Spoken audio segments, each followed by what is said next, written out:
అనన్య. అనన్య ఎవరో మీకు తెలుసా? తెలియదు కదా? అయితే ఇది వింటే మీకే అర్థమైపోతుంది. ఒక ఊరిలో ఒక అందమైన అమ్మాయి ఉందన్నమాట. ఎంత అందంగా ఉందంటే ఒక సినిమాలో శ్రీదేవి గారు మానవా నా అంగుళీకము దొరికినదా అని అంటారు కదా. ఆ సినిమాలో ఎంత అందంగా ఉంటారో శ్రీదేవి గారు, అంత అందంగా ఉంటుందంట ఈ అమ్మాయి. కానీ ఆ ఊరిలో జనాలు మాత్రం ఆమె అందం కంటే ఎక్కువగా ఆమె మంచితనం గురించే మాట్లాడుకునేవారంట. అయితే ఒకరోజు ఆమె కాలేజీకి వెళ్తుండగా ఒక ముసలామె కనిపించిందంట. ఆమె ఏడుస్తూ ఉన్నదంట. ఇప్పుడు ఒంటరిగా ఒక అమ్మాయి నిల్చొని లేకపోతే ఆ అమ్మాయి ఏడుస్తూనే ఉన్నదనుకోండి, అందరూ వెళ్ళి ఏమైందమ్మా అని అడుగుతారు. కానీ ముసలోళ్ళని ఈ కాలంలో ఎవరు పట్టించుకుంటారు? చూడడం, వెళ్ళిపోవడమే చేస్తారంట అందరూ. కానీ ఈ అమ్మాయి అలా కాదు కదా. ముసలామె దగ్గరికి వెళ్ళి అమ్మమ్మ ఏమైంది అని అడిగిందంట. నా పర్సు ఎక్కడో పడిపోయిందమ్మా, ఇప్పుడు ఆషాఢ మాసం కదా, చీరలు ఆఫర్లో ఉన్నాయని కొనుక్కుందామని ఇలా వచ్చేసాను. నా మనీ అంతా అందులోనే ఉండిపోయింది. ఈ విషయము మా యజమానికి తెలిస్తే నా మీద అరుస్తాడమ్మా అని అమాయకంగా అన్నదంట. అయితే ఆ అమ్మాయి జాలిపడి వెతికితే దగ్గరలోనే దొరికిందంట. ఇదేంటి, ఈ దగ్గరలోనే పడిపోయింది కదా, ఈ అమ్మమ్మ నన్ను కావాలనే హెల్ప్ అడిగిందా అని మనసులో అనుకుందంట ఈ అమ్మాయి.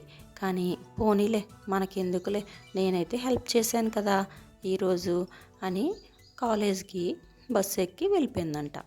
అయితే కొన్ని రోజుల తరువాత ఆ అమ్మాయికి చాలా మంచి కాలేజీలో, అంటే టాప్ 1 ఇంజనీరింగ్ కాలేజీలో సీట్ వచ్చిందంట.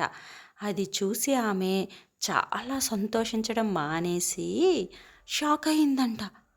ఇదేంటి, నాకు వచ్చిన మార్క్స్కి నాకు సీట్ వచ్చిన కాలేజీకి సంబంధమే లేదే అని సతమతం అయిపోయిందంట. ఇది నిజమా లేకపోతే ఫేకా అని తెలుసుకోవడానికి ఆ కాలేజీకి వెళ్ళిందంట. ఆ కాలేజీకి వెళ్ళి చూసేసరికి ఎంట్రన్స్లోనే ఆమెకి ఒక ఫోటో కనిపించి చాలా అంటే చాలా షాక్ అయిపోయిందంట. అది ఆ ఫోటోలో ఉన్నది ఎవరో కాదు, తాను పర్సు వెతికిచ్చిందే ఆ ముసలామె ఫోటో అన్నమాట. సో అప్పుడు అర్థమైందంట ఆమెకి, ఆ ముసలామె ఎవరో కాదు, ఈ కాలేజ్కి హెడ్ అని. అందుకే ఆమెకి ఈ టాప్ కాలేజీలో సీట్ వచ్చిందని అర్థమైందనమాట. సో దీన్ని బట్టి మనకి ఏమర్థమైంది? అదేదో డైలాగ్ ఉంటుంది కదా, ప్రేమిద్దాం డూడ్, మహా అయితే తిరిగి ప్రేమిస్తారు అన్నట్టు మంచి చేద్దాం మనకు వీలైనంత. సో మనకి తిరిగి మంచి అయితే చేస్తారు కదా, పోనీ అట్లీస్ట్ చెడు చెయ్యకుండా అయితే ఉంటారు కదా. ఇంతకీ అనన్య ఎవరో అర్థమైందా? ఈ స్టోరీలో ఉన్న అందమైన అమ్మాయే అనన్య. అదేనండి, నేను వేస్తున్న ఈ డ్రాయింగ్లో ఉన్న అమ్మాయి పేరే అనన్య అనమాట. థ్యాంక్ యూ ఫర్ వాచింగ్ అండి. ఈ వీడియో నచ్చితే లైక్ చేయండి. అదే అనన్య నచ్చింది అనుకోండి, లైక్ చేయండి. స్టోరీ నచ్చితే సబ్స్క్రైబ్ చేయండి. ఇంతకీ శ్రీదేవి గారు యాక్ట్ చేసిన మూవీ తెలిస్తే కామెంట్లో పెట్టండి.